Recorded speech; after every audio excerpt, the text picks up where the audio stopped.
บ่เนาะขอขึ้นมาได้เด้อเนาะ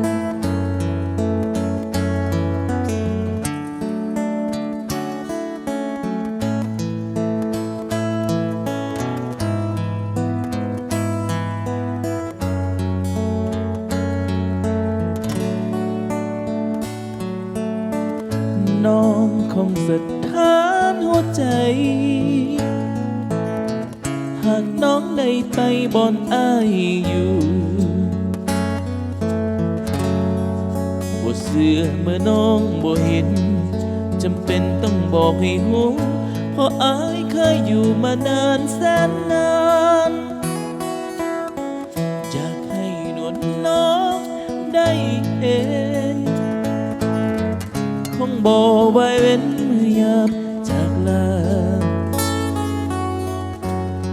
ธรรมศาสตร์แสนซื่นสดใสวิไลแดนดินบ้านป่าเพิ่นพัฒนาไปแล้วขันใจน้ำเทินเป็นแหล่งสำคัญน้ำสันเหมือนเลือดประสาทแดนแห่งมาลาอุลาแสนงามพระบาทพลสันศักดิ์สิทธิ์เนรมิตยังมีวัดดาปู่น้องสามารถสถานที่เที่ยวสมถ้าหากว่าน้องได้ไปบริคำใสทั้งเมืองปากสันอย่าลืมสมน้ำสองสีน้ำใจแสนดีต่อกันบ่าวเมืองปากสันจะคอยมันน้องมายาม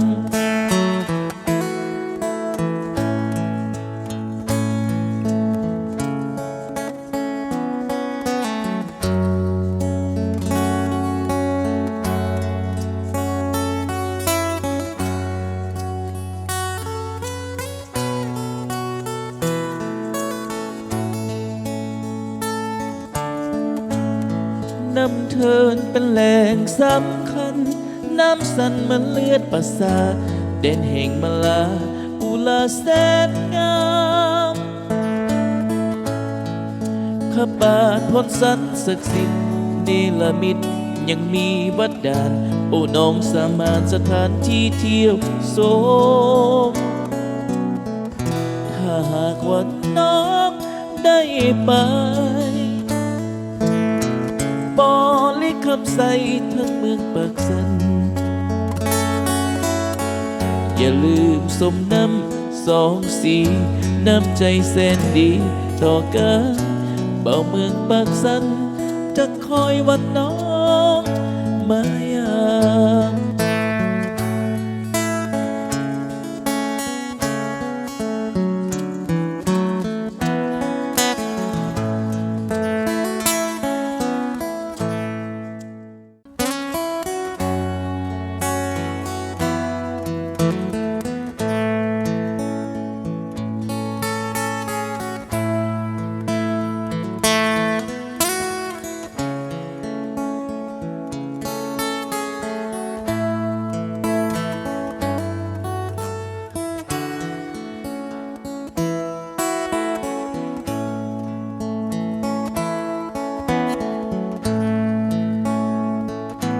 เมืองสำแดนเหนือ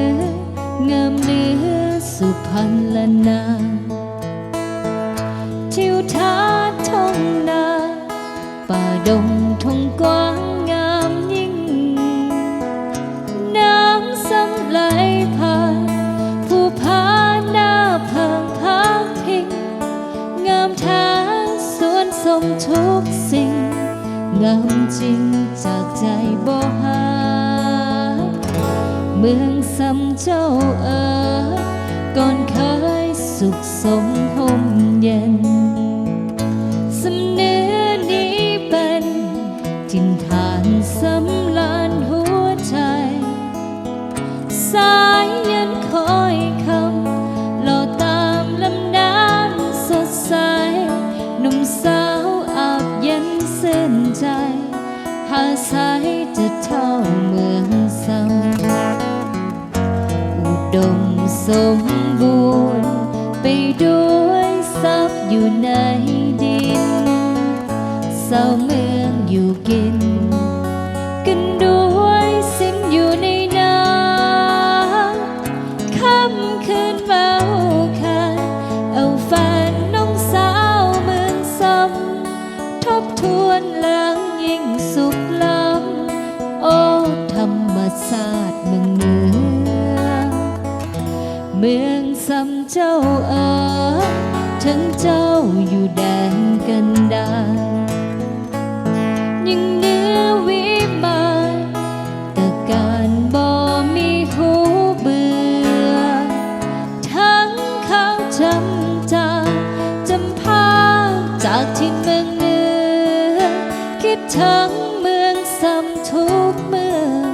บนเหลือจะหวนเก่าคืน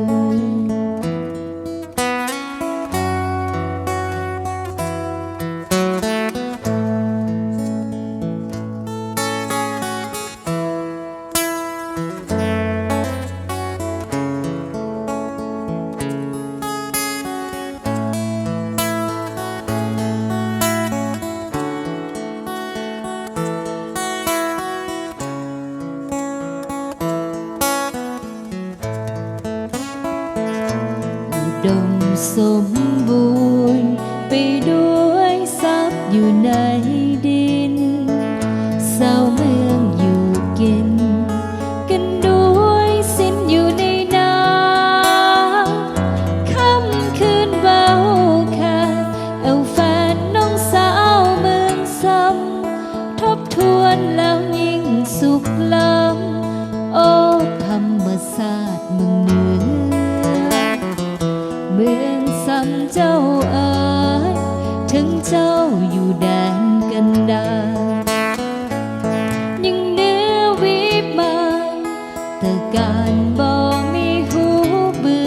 อทั้งเขาจำพาจากทินเมืองเหนือคิดถึงเมืองซ้ำทุกเมื่อบนเหลือจะหวนเก่าคืน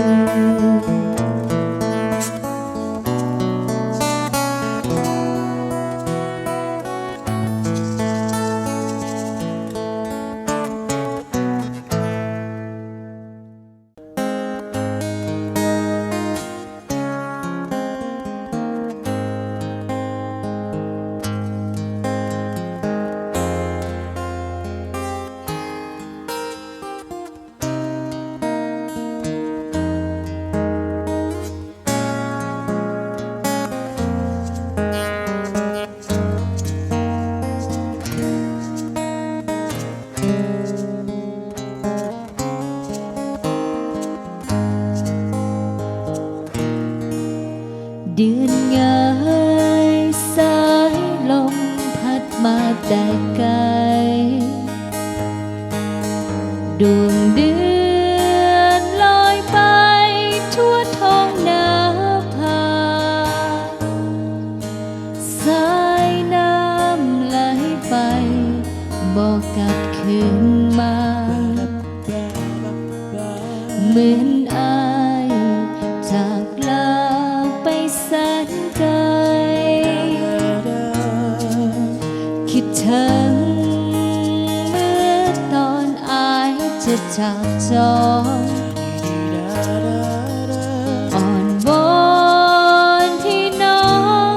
ของหักเอาไว้ภายใต้แสงจันทร์คืนนั้นจำได้ดวงใจลาล้างบอกกลับคืนมา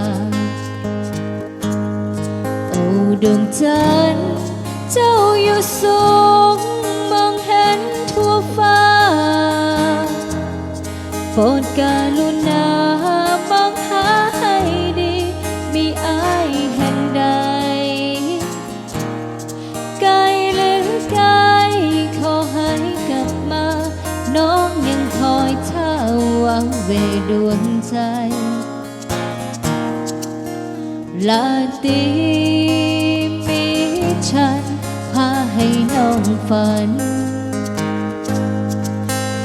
คืนวันลำพันลามาพาไปลมหนาวพัดมาหนาวสั่นทั่วกายแม้ได้คู่เคียงหนาวคงหายไป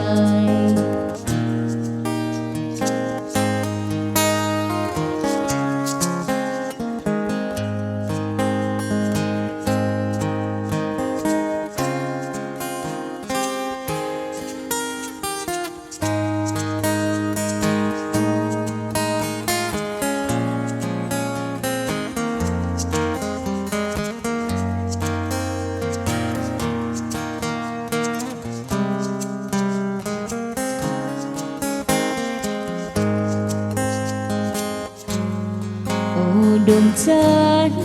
เจ้าอยู่สูงมองเห็นทั่วฟ้าโปรดกรุณามองหาให้ดีมีอายแห่งใด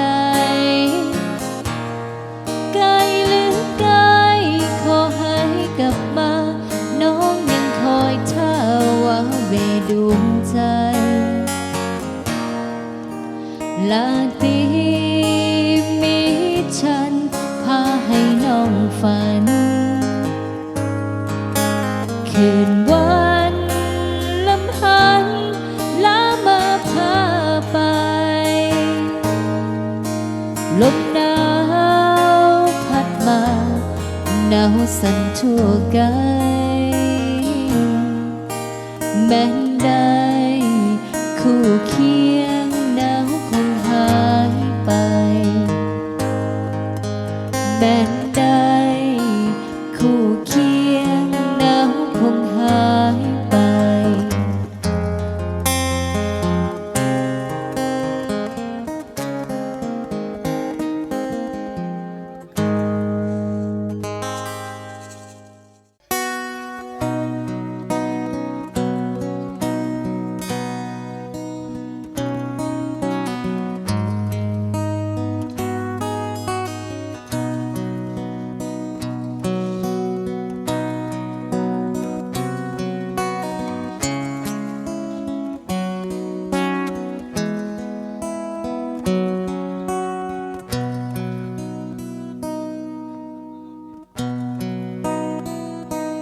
น้องเป็น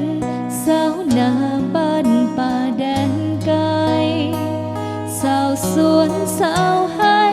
ดำทั้งกายแต่ใจขาวผ่องนินเสียงเพลงส่งจากโคศกสำเนียงเสียงทองมอบเพลงนี้มาแด่น้องสาวเนื้อทองบ้านนาทุกคนได้ฟังเสียงเพลงห้องส่งกังวานน้องออกแห่งงานสุขสำราญบอกเคยเมื่อยอ่อนดินเสียงโคส่งอ่อนหวานนิ่มนวลอ่อนซ้อนบอกเพลงแถมเพลงหนึ่งก่อนขอลาจรย้อนหมดเวลาอยากเห็นอยากพบเว้าจากับอายบอกความในใจทั้งจะตายน้องบอกคิดแน่น้องคือสาวนาห่วงหาขอศกอย่างแห้งทุกวันฟ้ายังบ่แจ้งเปิดวิทยุรอคอยน้องคงได้เพียงแต่เฝ้าความฝันย้อนตัวน้องนั้นวันทั้งวันบอกเคยได้วางเวียกงานกองกายอยากพบอายย่านบ่มีทางวันใดอายเวลาว่างมาเยี่ยมนางขอให้ดีใจ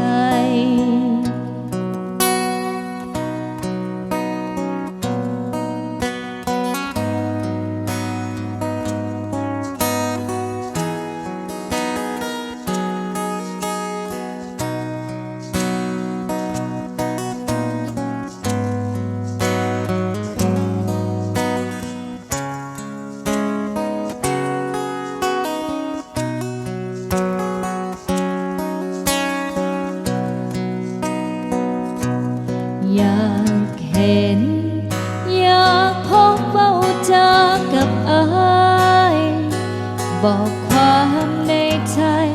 ถึงจะตายน้องบอกกินแน่น้องคือสาวนาห่วงหาโค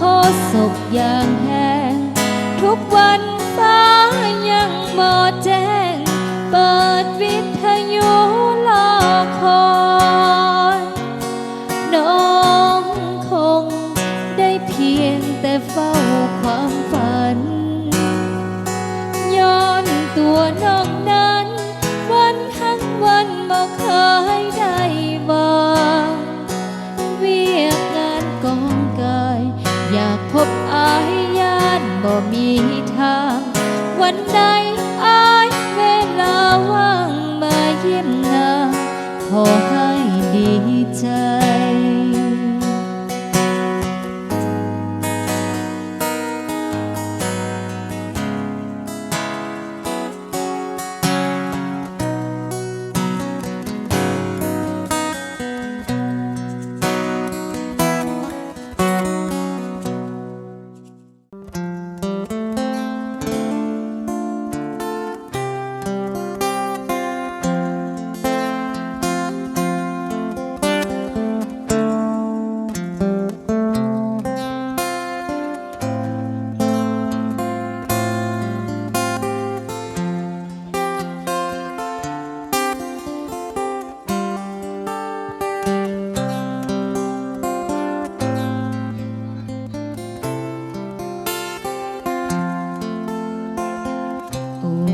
หลวงพระบางเจ้ายังสบายดีบ่หลายปีจึงได้มาพอดลละนอเฮาจึงได้พบกันพ่อแม่พี่ป้านักอาเฮาเด็กนาอยู่กะเซินสำลาปู่เยอะย่าเยอะมิ่งมันสายน้ำขานสบายสบายบ่นาโอ้สิ่งทองลันสาฝังใจสาวลาวทั้งสาดเจ้ายืนสง่าองค์อาจเหล่าทั้งศาสตร์มีชีวิตชีวาทอนโฮมเสื้อเผาของพันหาแห่งกันทั้งแผ่นดินจำอาขออยู่ดีเถิดนาคู่ดินฟ้าคู่สลาลายสุ่มใจเหลือเมื่อสันติภาพก้าวขึ้นมาสู่พ้นผาดสุดทางแผ่นดินแม้เกิดเท่าผ่องใสบัดนี้แล้วเสียงทองเฮาจะหุ่งวิไลจงอยู่ดีมีใสสบายดีเด้อหลวงพระบางหลวงพระบางมันคงเจ้าจงเข้มแข็งแห่งกา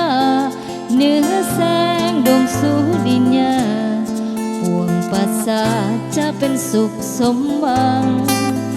แห่งกายแห่งใจว่าจะลาไหลมาอย่าละลายไกลหาป่าเทศลาวลันสร้างจงใส่แจ้งหุ่งเพียงเก้าเดิน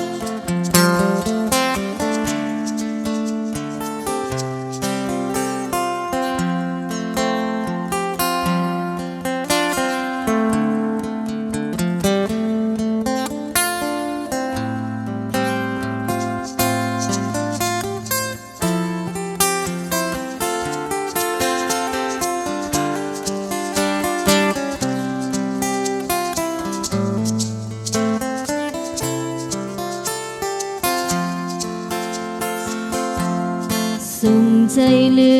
อมาสันติภาพก้าวขึ้นมาสู่พื้นผาดสุดทางแผ่นดินแม้เกิดเท่าผ่องใสบัดนี้แล้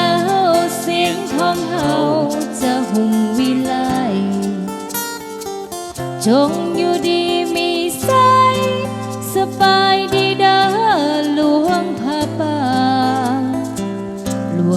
บางมันคงเจ้าจงเข้มแข็งแข็งกล้าเหนือแสงดวงสุริยา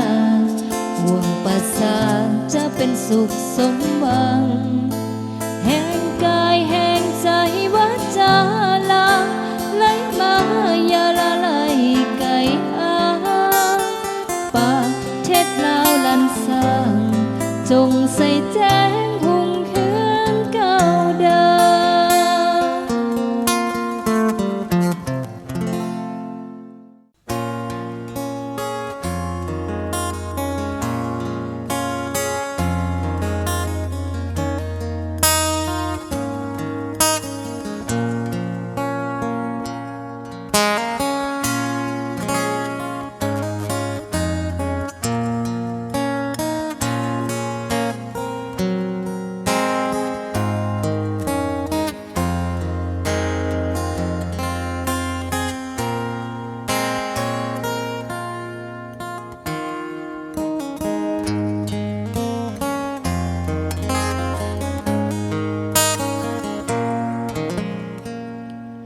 สาวพันใสห้องหัวใจโดดเดี่ยวบ่มีสายใดเลี้ยวเพียงมาเกี่ยวแล้วก็หายไปสาวแม่ค้าให้น้อจะมาสนใจบ่าวบ้านไกลบ้านไกลที่ฮักจากใจบ่มีจักคนบ่าวถัดเมืองนาสกางนาเลียวเพียงแต่พันยิกคิ้วเอาใส่มีสู่หาบ่โดด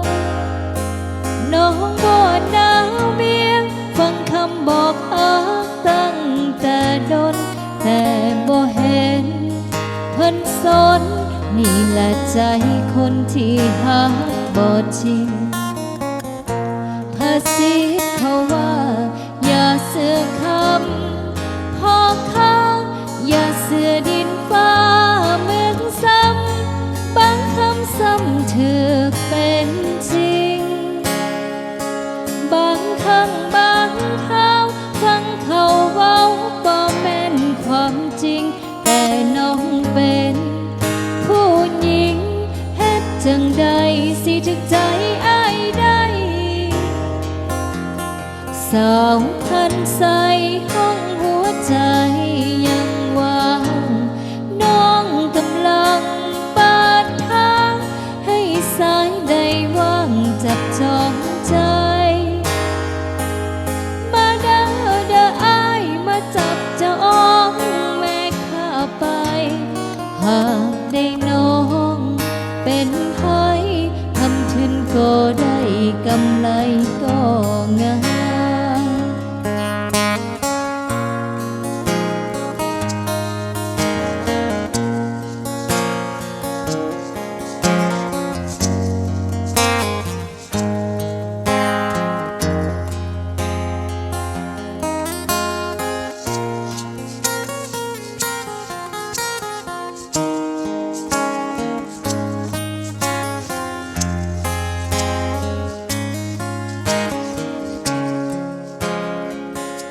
ภาษิตเขาว่าอย่าเสื่อคำพ่อค้าอย่าเสื่อดินฟ้าเหมือนซ้ำบางคำซ้ำถือเป็นจริงบางครั้งบางคราวฟังเขาเว้าบ่แม่นความจริงแต่น้องเป็นผู้หญิงเฮ็ดจังใดสิถึกใจอ้ายได้สาวพันใสห้องหัวใจยังว่างน้องกำลังเปิดทางให้สายใดว่างจับจองใจมาเด้อเด้ออ้ายมาจับจองแม่ข้าไปหากได้น้องเป็นไผทำทุนก็ได้กำไรก็งาม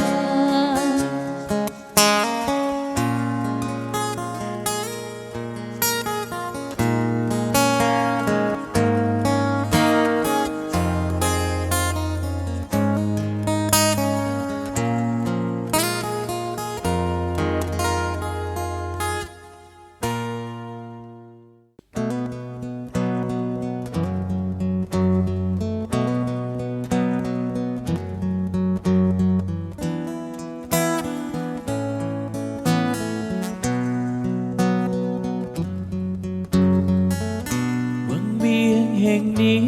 เหมือนมีอำนาจมัดจิตใจฝังผู้พาล้อมบังเบิ่งเบียงแสนงามผาแดงผาตั้งงามตาเขาสูงเสียดฟ้าสีครามเบิ่งแล้วทุกอย่างเกษตรเพลินใจแคมลำน้ำสองเฮาเคียงคู่นั่งอยู่ด้วยกันกอดน้องบ่นานอายก็จากไปลาน้องไปสู่แนวลบเพื่อลบศัตรูแดนไกลให้สมเป็นสายสาเสือคนลาวบ่ดนปานใดอายจะกลับคืนมาไปแล้วบ่แม่นนี้นา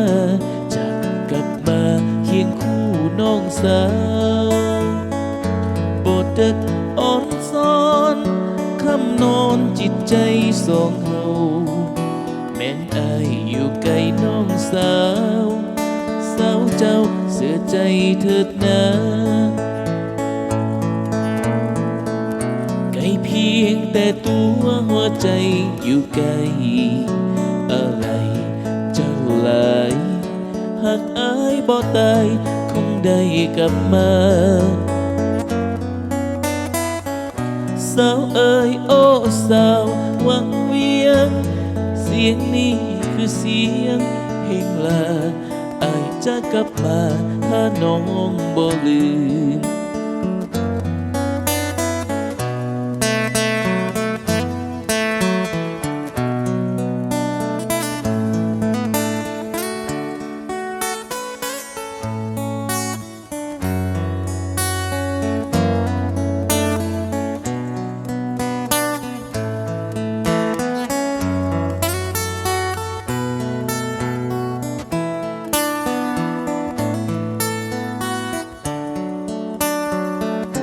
บ่ตนปานใดอายจะกลับคืนมาไปแล้วบ่แม่นนี้นาจะกลับมาเคียงคู่น้องสาวบ่ดึกอ่อนซ้อนทำนอนจิตใจสองเฮาแม่นอายอยู่ไกลน้องสาวสาวเจ้าเสียใจเถิดนะไกลเพียงแต่ตัวหัวใจอยู่ไกลอะไรเจ้าหลาย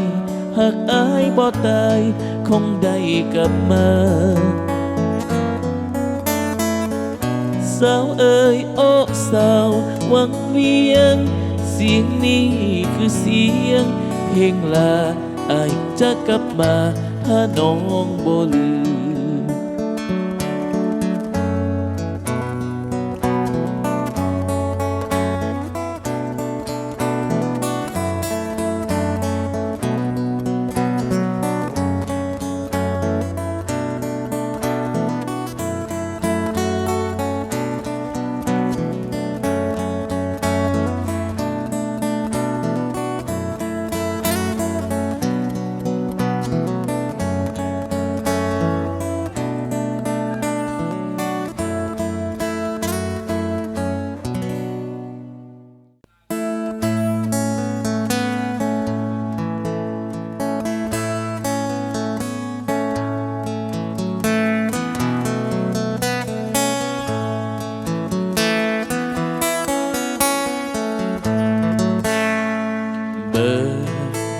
สดใสงามวิไลโอป่าไม้เมืองลาวสู่ซอกแตกหนอออกเจ้าเดี๋ยวนี้เมืองลาวสิ้นศึกสงครามควันมือระเบิดหน้าปานจะโปเผาผลาญเจ้าอีกต่อไปสู้สนทนทานนานปีจนถึงวันนี้ชีวิตเจ้าสดใสมนต์พึกษามาลาพันไม้ มวลพึกษามาลาพันไม้ ประดับเมืองลาวให้สวยงามเจ้าจะเป็นละนาดปีแคนเสพโฟนลาวแทรนแอนโอนโฟนลำสมเสยสมเสยใส่สนะสันติภาพขึ้นมาทงพานาทั่วดาวได้เปลี่ยนสียามเสาต้องแสงสุรีฝูงชะนีโหยห้องส่งมาเห็นมวลหมู่สักกูนาบินเจยเจิดมาสุขอุลาแท้เอ่ยย้อนมีการนำส่องใสผู้ผาป่าไม้จึงเขียวสดงดงามสร้างเมืองลาวหุ่งเฮืองสวยงามสร้างเมืองลาวหุ่งเฮืองสวยงามบุพเพสงครามที่ผู้ฮกหันจำลายลมหัดตองใบเจ้าอ่อนเอ็นดังเป็นสัญญาณว่าลาวมีใสสมเสยสมเสยใส่สนะ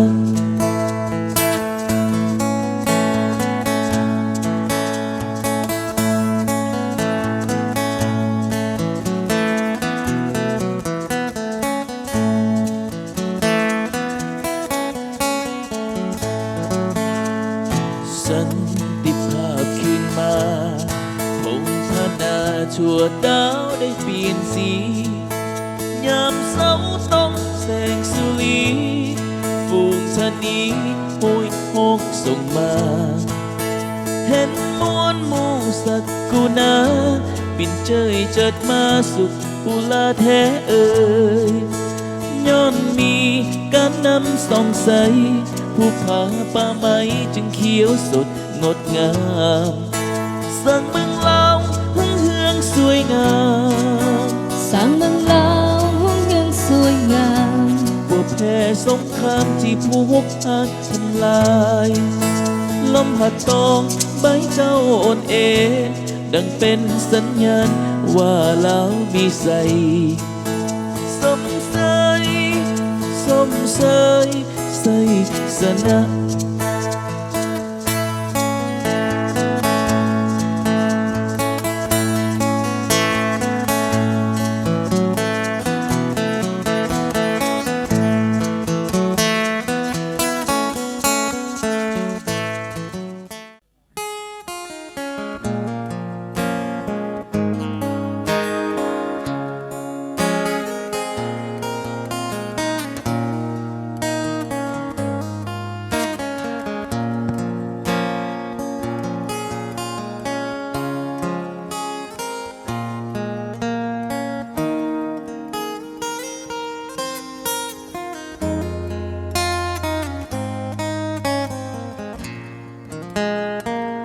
สาวเมืองปากสัน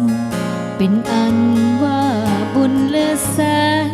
ไปขายเครื่องลายไปได้แฟนซึ่งแลรถมาปากทวางอายมาแต่ไกลแวะภาคใต้ขับรถแก่ควายอยู่ทางเศร้าแวะคุณปากถวยโชคอำนวยจึงได้พบกันเที่ยวงานคืนนั้นอุดหนุนจากอายทั้งคืนสาดสูใจจากพ่อควันยืนทั้งคืนอายใจบ่อันของแก้มและเปียกอายสวยเสียหานนางทุกอันก่อนจะลาจากน้องคืนนั้นอายยังทานว่าฮักอีหลีอายยังให้คำสัญญาสาบานว่าจะฮักนิ้วมันบ่เปลี่ยนพันส่วนหน้าตาปี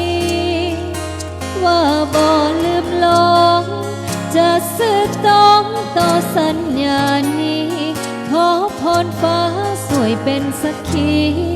ขอลักดีสวยเป็นพยานย้ำอายจากไปห่างไกล ใจน้องง่วงเหงาคิดถึงสายทุกแรงทุกเศร้าง่วงเหงาคิดทอดจมควันอายเมื่ออยู่เวียงแม้นได้เฮียงกับสาวเวียงจันทน์คิดทอดแดนสาวเมืองปากสันอย่าเปลี่ยนพันเด้ออายคนดี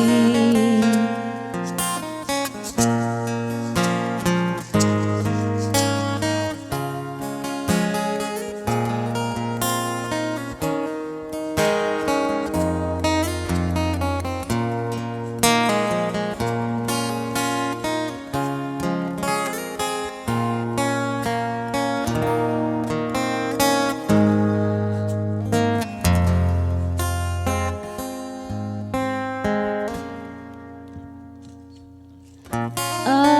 ยยังให้คำสัญญาสาบานว่าจะฮักนิ้วมันบ่เปลี่ยนพันส่วนหน้าตาปีว่าบ่ลืมลงจะซื่อตรงต่อสัญญานี้ขอพรฟ้าสวยเป็นสักขีขอลักนี้สวยเป็นพยานยามอายจากไปห่างไกลใจน้องง่วงเหงาคิดถึงสายทุกแรงทุกเศร้าง่วงเหงาคิดทอดจอมควันอายเมื่ออยู่เวียงแม้นได้เฮียงกับสาวเวียงจันทน์คิดทอดแดนสาวเมืองปากสันอย่าเปลี่ยนพันเด้ออายคนดี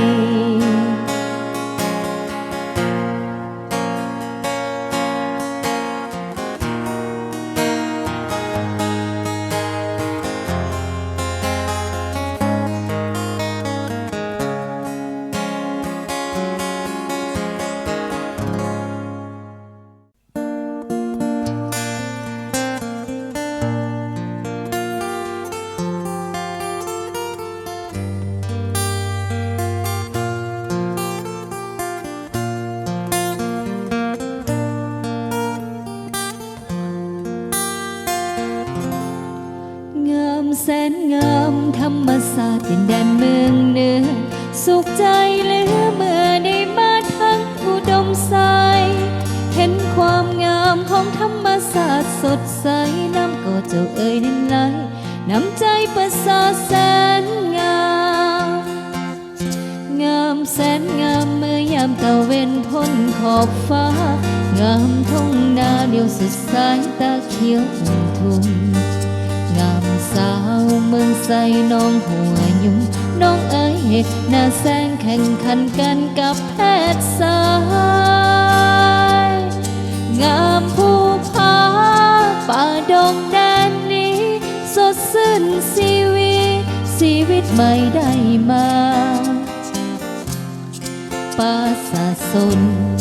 ผู้คนสร้างสาแต่การนำพาใต้ฟ้าสีทองอุดมใสแสนงามมีไลสดใสเฮืองหองปัสสาพี่น้องผู้ปองดองช่วยกันสร้างสรรค์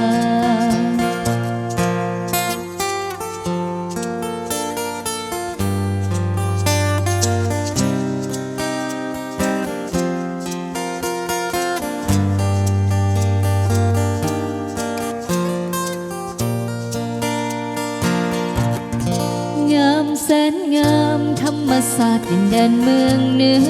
สุขใจเหลือเมื่อได้มาทั้งอุดมใสเห็นความงามของธรรมศาสตร์สดใสน้ำก็เจ้าเอ่ยไหลน้ำใจประสาทแสนงามงามแสนงามเมื่อยามตะเวนพ้นขอบฟ้างามทุ่งนาเลี้ยวสุดสายตาเขียวทุ่งสาวเมืองใสน้องหัวยุ่มน้องเอ๋ยหน้าแสงแข่งขันกันกับแพทย์สายงามภูผา กแดนนี้สดชื่นชีวิตใหม่ได้มาป่าสะสนผู้คนสร้างสาไต่การนำพาไต่ฟ้าสีทองอุดมใส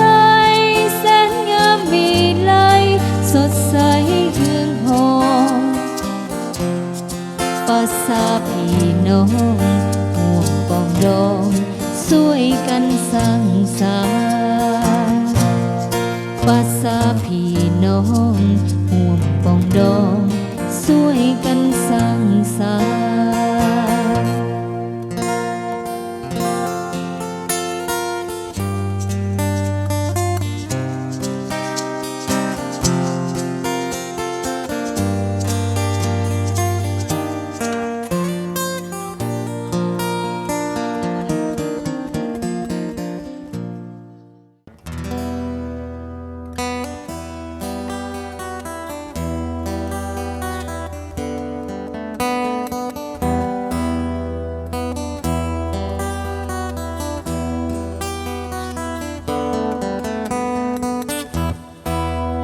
เสียงขวางดินแดนวิมานหนาวกายสะท้านหนาวสั่นสะเทือนผู้จงเป็นวงแสงเดือนผู้จงเป็นวงแสงเดือนเมฆน้อยลอยเลือนยามเมื่อคืนวันเพ็ญหมู่นางน้อยนาลีลอยตามนาทีเป่งละสีสวยเด่นน้ำยิ้วไหลลินบ่เว้นน้ำยิ้วไหลลินบ่เว้นเศร้าคำได้เห็นสาวเนื้อเย็นลองลองโอ้สิ่งขวางนี้อายก่อนนี้บอกเคยเห็นเจ้างามหยาดย้อยเดี๋ยวนี้ธรรมศาสตร์จมดอยเดี๋ยวนี้ธรรมศาสตร์จมดอยเศร้าคำนั่งคอยผู้จ้องว่างามตะการให้หินมิ่งควันสิ่งขวางสายลมไหลลวงน้องสุดห่วงเมื่อฝันผู้เพียงเป็นหลอนกายกันผู้เพียงเป็นหลอนกายกันให้น้องสุขสันต์กับความงามเสียงขวาง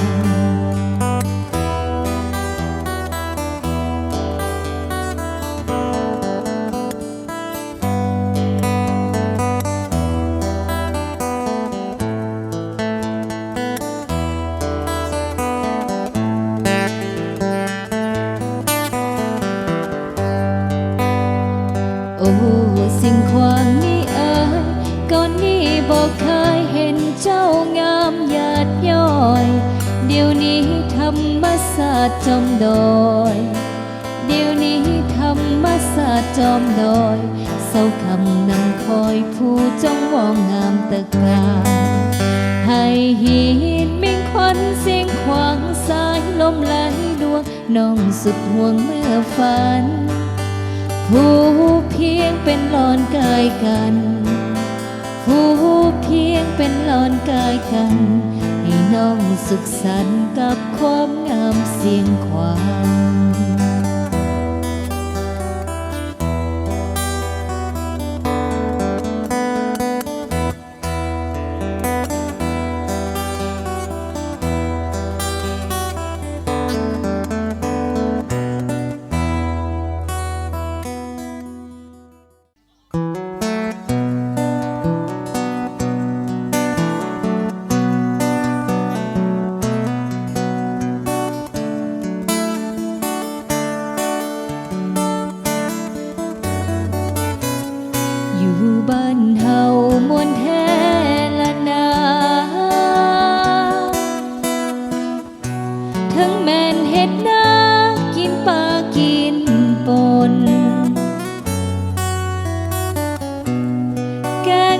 ส้มใส่กับปากขอโทษมีความสุขเหลือล้นบ้านเกิดเมืองนอนบ้านของเฮาเข้าหอมป่าไม้ป่าตอนป่าไซ